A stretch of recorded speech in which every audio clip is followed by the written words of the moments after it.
श्री राम मंदिर चंदा चोरी मामले में उत्तर प्रदेश के विपक्ष ने सकारात्मक भूमिका निभाया है। सपा सुप्रीमो अखिलेश यादव ने पहली बार चंदा चोरी का मामला सार्वजनिक रूप से उजागर किया है। यह उजागर कैसे किया है, इस पर हम लोग पूरे तहकीकात के बाद सामने रखने जा रहे हैं।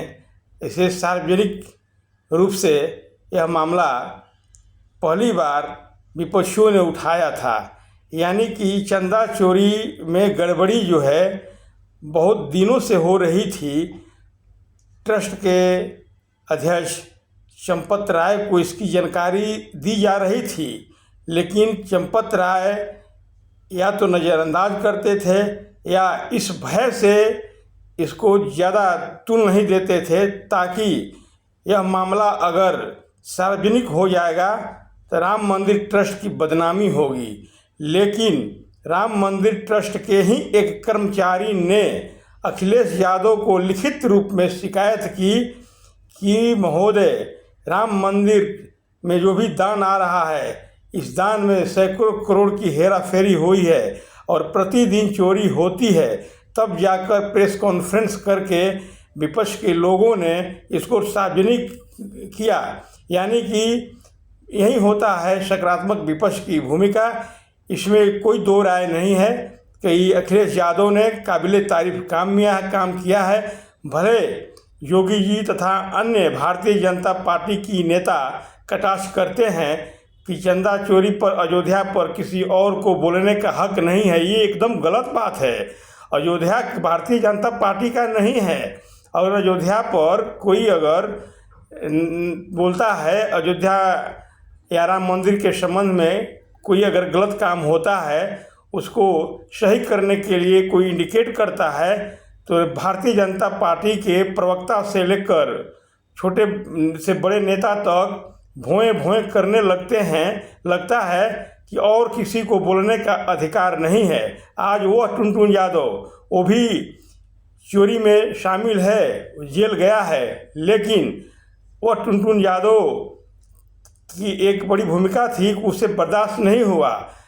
राम भक्त वो भी है, चोरी में शामिल वो भी है, लेकिन उसका अंतरात्मा जो है एक सीमा तक जाते जाते कराह उठा। और वो टुनटुन यादव के संबंध में ही कहा जाता है कि उन्होंने इस मामला को सार्वजनिक रूप से सपा नेताओं को लीकेज किया। खैर, जो भी हो, ये चल रहा है सोशल मीडिया पर, लेकिन किसी कर्मचारी ने ही पुख्ता सबूत के साथ विपक्ष को दिया है, तब इस मामला को उजागर किया गया। नहीं तो भारतीय जनता पार्टी के लोग उजागर इस भय से नहीं करते कि बदनामी होती। इसीलिए उत्तर प्रदेश में चंदा चोरी का मामला जो उजागर हुआ है, बार बार समाजवादी नेताओं का जो बयान के बाद जांच किया गया। योगी आदित्यनाथ ने तुरंत ही SIT बनाकर जांच शुरू कर दिया है, और जांच में दोषियों को प्रथम प्रारंभिक रिपोर्ट के आधार पर उन्होंने जेल भेजा है। और SIT का हाथ ट्रस्टी लोग तक भी पहुंचेगा और यह ऊपर तक जाएगा। अब देखना है कि आगे होता है क्या क्या, लेकिन पूरे देश की नहीं बल्कि दुनिया के राम भक्तों का विश्वास है कि महाराज बाबा मुख्यमंत्री योगी आदित्यनाथ न्याय करेंगे, क्योंकि योगी आदित्यनाथ पर विश्वास है लोगों का। चंपत राय से जब PMO हिसाब किताब मांगा, चंपत राय ने PMO को हिसाब देने से मना कर दिया। यानी कि प्रधानमंत्री को चंपत राय ठेंगा दिखा दिए, उन्होंने हवाला दिया कि SIT जांच हो रही है, अभी मैं रिपोर्ट PMO को नहीं दे सकता हूँ। ये भी एक दुर्भाग्य की बात है, शर्म आनी चाहिए PMO को। बताइए कि राम मंदिर ऐसा कोई हिंदुस्तान का गांव नहीं है जिस गांव से चंदा या निर्माण हेतु पूजन किया हुआ ईंट अयोध्या नहीं पहुंचा है। दुनिया के जितने भी हिंदू हैं वो डायरेक्ट और इनडायरेक्ट राम मंदिर में कुछ ना कुछ चंदा दिए हैं, या जब मंदिर बन रहा था तो भाव विभोर होकर वे यहाँ दर्शन करने आए, लाखों लाखों रुपए दान किए। बड़ी विडंबना है कि राम मंदिर में ट्रस्ट के द्वारा जो चंदा गिनने उसको कलेक्शन करने और रख रखाव का जो सिस्टम बनाया गया था वो गलत था। आज भी हमारे देश में शिरडी के साईं मंदिर हो, बालाजी तिरुपति मंदिर हो, वैष्णो देवी मंदिर हो, जहाँ पर ट्रस्ट चलता है, आज तक ट्रस्ट पर कोई अंगुली नहीं उठा सकता है। वहाँ पर ट्रांसपेरेंट सिस्टम है।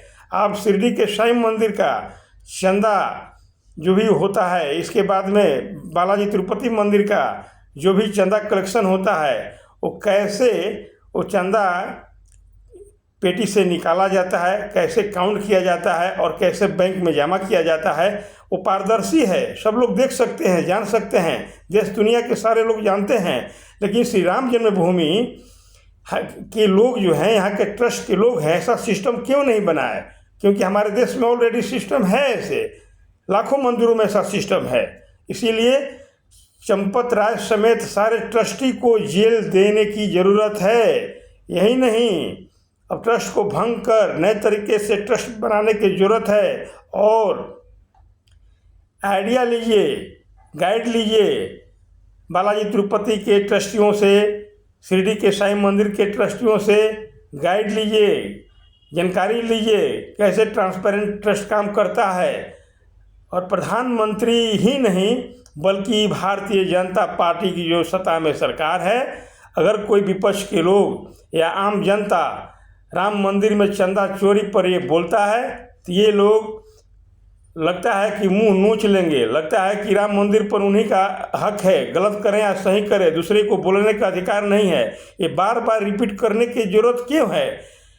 कि सरजू नदी को रक्त रंजित कर दिए समाजवादी पार्टी के नेता, ये बार बार बोलने से छवि खराब हो रही है भारतीय जनता पार्टी को। जो वर्तमान मुद्दा है उस पर उनको डिस्कशन करना चाहिए, सफाई देना चाहिए। अखिलेश यादव की भूरी भूरी प्रशंसा होनी चाहिए, समाजवादियों की भूरी भूरी प्रशंसा होनी चाहिए, जिन्होंने राम मंदिर के कर्मचारी के माध्यम से इस चंदा घोटाला को उजागर किया है। तो मित्रों, आज पूरे दुनिया के राम भक्त बहुत दुखित हैं।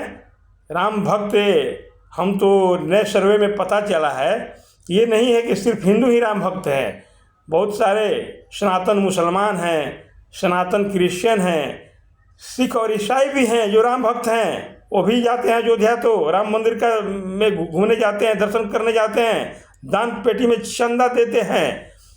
इसीलिए राम किसी एक पार्टी को, किसी एक संस्था को बना देना कि राम मंदिर पर बोलने का हक जो है सिर्फ भारतीय जनता पार्टी की विडंबना है। भारतीय जनता पार्टी के जितने भी प्रवक्ता हैं वे जो हैं वर्तमान जो समस्या है उस पर वो बोले, पिछले इतिहास को दोहराए मत, उसको छुपाने के लिए भोए भोंपू न बने, नहीं तो इस देश के राम भक्त जो है पुनः एक आंदोलन करेंगे।